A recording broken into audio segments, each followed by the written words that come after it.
കാലിക്കറ്റ് സർവകലാശാല D zone കലോത്സവത്തിലെ സംഘർഷത്തിന് പിന്നാലെ പരിക്കേറ്റ KSU പ്രവർത്തകരെ കൊണ്ടുപോയ ആംബുലൻസ് ആക്രമിച്ചു എന്ന വാദം SFI തള്ളിക്കളയുന്നു.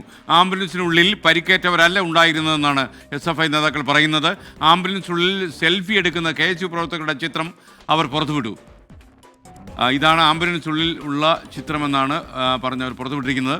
ഈ ചിത്രം ശരിയാണെങ്കിൽ ഇവരാരും പരിക്കേറ്റവരാണെന്ന് തോന്നുന്നില്ല. സൂരജ് സജി ചേരുന്ന വിവരങ്ങളുമായി. പറയൂ സൂരജ്.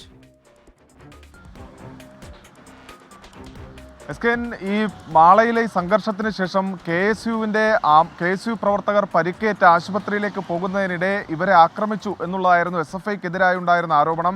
SFI പ്രവർത്തകരും അതോടൊപ്പം തന്നെ DYFI CPM പ്രവർത്തകർ ഈ ആംബുലൻസ് ആക്രമിക്കുന്നതിൻ്റെ ദൃശ്യങ്ങളും പുറത്തു വന്നിരുന്നു. ആ വേളയിൽ KSU പറഞ്ഞത് ഈ പരിക്കേറ്റവരെ ആശുപത്രിയിലേക്ക് മാറ്റുകയായിരുന്നു, ആ ആംബുലൻസാണ് SFI ആക്രമിച്ചത് എന്നുള്ള ആരോപണമായിരുന്നു ഉയർത്തിയത്. പക്ഷേ അത് തീർത്തും തള്ളുകയാണ് SFI. അവർ പറയുന്നത് KSU പ്രവർത്തകർക്കാർക്കും പരിക്കുണ്ടായിരുന്നില്ല, അവർ ഈ വാഹനത്തിനകത്തിരുന്ന എടുത്ത സെൽഫി ഇപ്പോൾ പുറത്തുവിട്ടിരിക്കുകയാണ് SFI. ഇത് പല KSU പ്രവർത്തകർ ഉൾപ്പെടെ ഈ വാട്സപ്പ് സ്റ്റാറ്റസായി എല്ലാം ഈ ചിത്രം ഇട്ടിരുന്നു. ഇതോടുകൂടിയാണ് SFI പ്രവർത്തകരുടെ കയ്യിൽ ഈ ചിത്രം എത്തിയിരിക്കുന്നത്. ഇപ്പോൾ ഈ ഇടതുപക്ഷത്തിൻ്റെ സൈബർ ഹാൻഡിലുകൾ അടക്കം ഈ ചിത്രം വലിയ രീതിയിൽ പ്രചരിപ്പിക്കുന്നുണ്ട്. കാരണം ഒരു തരത്തിലും പരിക്കേൽക്കാത്ത ആളുകൾ ഈ ആംബുലൻസിൽ ഉല്ലാസയാത്ര നടത്തുകയായിരുന്നു എന്നുള്ളതാണ് ഇപ്പോൾ ഈ KSUവിനെതിരായ ആരോപണമായി ഉയർത്തിയിരിക്കുന്നത്. ഇന്നലെ ഈ ആംബുലൻസ് SFI പ്രവർത്തകർ ആക്രമിക്കുന്ന ദൃശ്യങ്ങളടക്കം പുറത്തു വന്നത് SFI സംഘർഷത്തിനിടയിൽ പ്രതിക്കൂട്ടിൽ നിർത്തുന്ന ഒരു സാഹചര്യം ഉണ്ടായിരുന്നു.